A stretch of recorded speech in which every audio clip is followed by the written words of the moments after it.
बिस्मिल्लाहिर्रहमानिर्रहीम। अस्सलाम वालेकुम नाज़रीन, मैं हूं आपका होस्ट अहमद फवाद। आज तारीख है 17 अक्टूबर और दिन है जुम्मे का। 3 खबरें आज की व्लॉग में आपके साथ शेयर करूंगा। पहली बड़ी ब्रेकिंग न्यूज़ तो ये है कि सुहेल अफरीदी ने इस रजीम को 30 दिन का जो अल्टीमेटम है वो दे दिया है और इन 30 दिनों के अंदर सुहेल अफरीदी 3 बड़े फैसले करने जा रहे हैं, जिनमें एक फैसला आईजी केपीके की तब्दीली का भी है। कुछ एक्सक्लूसिव डिटेल्स इस हवाले से आपके साथ में शेयर करूंगा जी। और दूसरी खबर यह है कि एक राब्ता जो है किया गया है सुहेल अफरीदी से, और ये राब्ता जी जो खत लिखा गया था सुहेल अफरीदी की जानिब से चीफ जस्टिस किया है अफरीदी को। अच्छा, एक तो दोनों अफरीदी हैं, एक ही कबीले से हैं यानी कि, तो शायद सुहेल अफरीदी ने ये उम्मीद लगाई कि एक ही कबीले से हैं तो वहाँ से कुछ रिलीफ मिल जाएगा, जिसकी वजह से उन्होंने जो ख़त था जी वो लिखा। उस ख़त का जवाब दिया गया और बड़ा इंटरेस्टिंग वो जवाब है जी, इस पर भी कुछ तफसीलात आपके साथ शेयर करूँगा। और इमरान खान साहब ने सुहेल अफरीदी को फ्री हैंड दे दिया है, इस पर भी कुछ तफसीलात हैं, वो भी आपके साथ में शेयर करूँगा। पहली खबर जी आते हैं 30 दिन का अल्टीमेटम। मामला यूँ है जी कि इमरान खान साहब से अभी तक मुलाकात नहीं करने दी जा रही सुहेल अफरीदी को।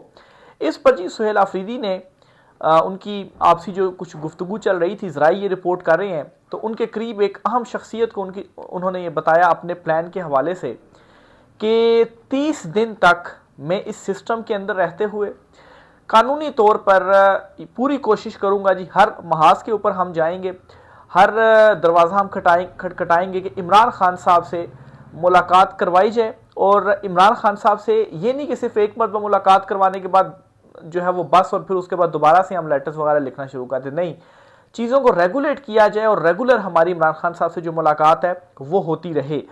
तो 30 दिन तक मैं ये चीज़ देखूंगा, तमाम जो ऑप्शंस हैं वो इस्तेमाल करूंगा, इसके बाद मैं आज़ाद हूँ। ये नहीं कि फिर इसके बाद जो एहतजाज है या एक अपनी काउंटर जो पॉलिसी है वो मैं अपनाऊंगा, क्योंकि फिर कंफर्म हो जाएगा जी, क्योंकि हमने हर ऑप्शन जो है वो इस्तेमाल कर लिया। ये हुकूमत या ये जो रजीम है ये वाकई टकराव चाहती है, इस वजह से ये इमरान खान साहब से मुलाकात नहीं करने दे रही।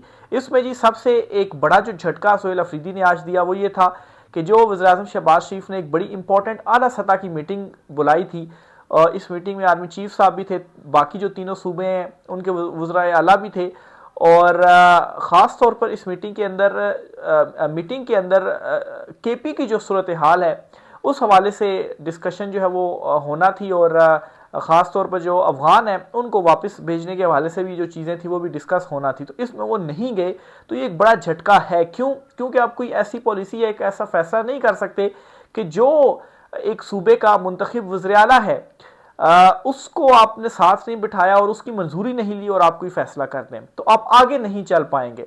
तो इनिशियल लेवल के ऊपर तो सुहेल अफरीदी ने ये हल्का सा जो झटका है वो दिया है, और फिर इसके साथ ही इस्लामाबाद हाई कोर्ट से रुजू किया। इसके अलावा उन्होंने सुप्रीम कोर्ट ऑफ पाकिस्तान के चीफ जस्टिस जो हैं याया अफरीदी साहब, उनको भी जो लेटर है वो लिखा। और बड़ा इंटरेस्टिंग इसमें मामला ये हुआ कि जब सुहेल अफरीदी के जो टीम थी जी वो लेकर गई लेटर, और जो थे चीफ जस्टिस याया अफरीदी जो उनकी टीम थी उनको दिया गया, और मुलाकात की ख्वाहिश का भी इजहार किया गया कि सुहेल अफरीदी साहब याया अफरीदी से जो मुलाकात है जी वो करना चाहते हैं। तो इस पर ये बताया गया जी कि हम पूछ कर बताते हैं। तो अब हर कोई ये कह रहा है कि पूछ कर बताते हैं। वज़ीर-ए-आज़म की जो टेलीफोन पर बात हुई उनसे जब कहा गया मुलाकात का, तो वो भी कहते हैं जी कि मैं पूछ कर बताता हूँ। तो यहाँ पर जब आए जी तो ये भी यहाँ से भी यही जवाब मिलता है जी कि हम पूछ कर जो है वो बताते हैं। तो अब ये सिलसिला सारी तरफ से शुरू हो गया कि हम पूछ कर जो है वो बताते हैं। बहरहाल जी एक फैसला तो ये सुहेल अफरीदी ने किया है। दूसरे नंबर पर जी आईजी जो हैं केपीके के, उनको हटाने के हवाले से भी जो फैसला है जी वो किया जा रहा है, और उनकी जगह पर नए जो आईजी लाए जाएंगे वो मुमकिना तौर पर कोई ऐसे आईजी होंगे जो इनका ताल्लुक कबाइली इलाके से ही होगा। क्योंकि अमन अगर आपने लाना है तो आप मतलब है कि जो सूरत हाल को ज़्यादा बेहतर अंडरस्टैंड कर रहा है, जो उस एरिए से होगा वो चीज़ों को ज़्यादा बेहतर अंडरस्टैंड करता है जी कि किस तरह से चीज़ें हल हो सकती हैं। तो ज़्यादा इम्कान यही है, लेकिन ज़ाहिर सी बात है जो मुतलका अफसरान होते हैं अगर वो वहाँ से ना मिला तो फिर कोई और जो है वो लाना पड़ेगा। लेकिन अब आईजी जो है इनकी भी तब्दीली होगी। इमरान खान साहब ने आईजी की तब्दीली के हवाले से अली अमीन गंडापुर को कहा था, लेकिन अली अमीन गंडापुर आईजी तब्दील नहीं कर सके। जाहिर सी बात है इसमें वफाक का भी अमल दरामद जो है वो होता है और इतनी आसानी से जो चीज़ें हैं वो नहीं हो सकती हैं। लेकिन सुहेल आफरीदी जो है वो ये अब फैसला कर रहे हैं और इसमें आगे चलकर जो चीज़ें हैं वो फिर आसान नहीं होंगी, ख़ास तौर पर वफाक के लिए भी, कि अगर आईजी तब्दील हो जाते हैं तो फिर ज़ाहिर सी बात है पूरी एडमिनिस्ट्रेशन और सारी वो चीज़ें, अगर आप सुहेल अफरीदी जो है अभी वाले जो आईजी होंगे वो फिर अड़फस करेंगे या वफाकी हुकूमत के साथ होंगे, तो इनकी मर्ज़ी का कोई इधर से ही कोई आईजी आ गया तो फिर ज़ाहिर सी बात है वो भी ज़रा दूसरी तरह से जो ऑपरेट है वो करेगा। तो ये इसके पीछे एक सोच है। तो ये दूसरा फैसला है जी। और तीसरा और सबसे इम्पोर्टेंट फैसला है जी कि 26 नवंबर वाले दिन एहतजाज की जो तैयारियां हैं वो की जा रही हैं। 26 नवंबर पाकिस्तान तहरीक इंसाफ के लिए वैसे ही बड़ा एक दिन है उनके लिए, और इसी मुनासबत से ही वो 26 नवंबर जो एक जलसा है, सॉरी एहतजाज कह रहा हूँ, एक जलसा जो है वो प्लान कर रहे हैं और ये बहुत बड़ा जो जलसा है वो किया जाएगा। और अब तो वापस चार्ज्ड हुई है ऑडियंस, और अब अगर 26 नवंबर को जलसा होगा और फिर जो पाकिस्तान तहरीक इंसाफ के साथ जुल्म हुआ 26 नवंबर को डी चौक में, उसके साथ जोड़कर जब ये जो जलसा है वो किया जाएगा तो उसकी मुनासबत से और भी जो लोग हैं वो आएंगे। और ये भी याद रहे जी कि 26 नवंबर के बाद फिर आगे 28 नवंबर भी है गालबन। अगर 3 साल की अगर टर्म हो तो फिर 28 नवंबर को आर्मी चीफ साहब की रिटायरमेंट भी है। तो बहरहाल 26 नवंबर को जलसे की भी जो प्लानिंग है वो की जा रही है। तो ये इनिशियल लेवल के ऊपर जी सुहेल अफरीदी साहब, अभी खैर जो काबीना उनकी वो आनी है, इस हवाले से इमरान खान साहब से सुहेल अफरीदी साहब मुलाकात भी करना चाहते हैं और वही फ़िलहाल जो वफाकी हुकूमत है उनकी जो मुलाकात है वो नहीं करवा पा रही है। बस सारे यही कहते हैं जी कि हम पूछ कर बताएंगे। तो ये 3 फैसले सुहेल अफरीदी जो हैं उनकी जानिब से किए जा रहे हैं और ये मैं समझता हूँ कि अच्छा एक फ़ैसला है कि पहले आप तमाम कानूनी जो ऑप्शन हैं जी वो यूज़ कर लें। अगर कोई रास्ता ही नहीं छोड़ा जाता तो फिर उसके बाद आप क्या करेंगे? ज़ाहिर सी बात है फिर पुरअमन जो एहतजाज है वो चलाया जाएगा या बहुत सारी चीज़ों को बाइकआउट आप करने लग पड़ेंगे।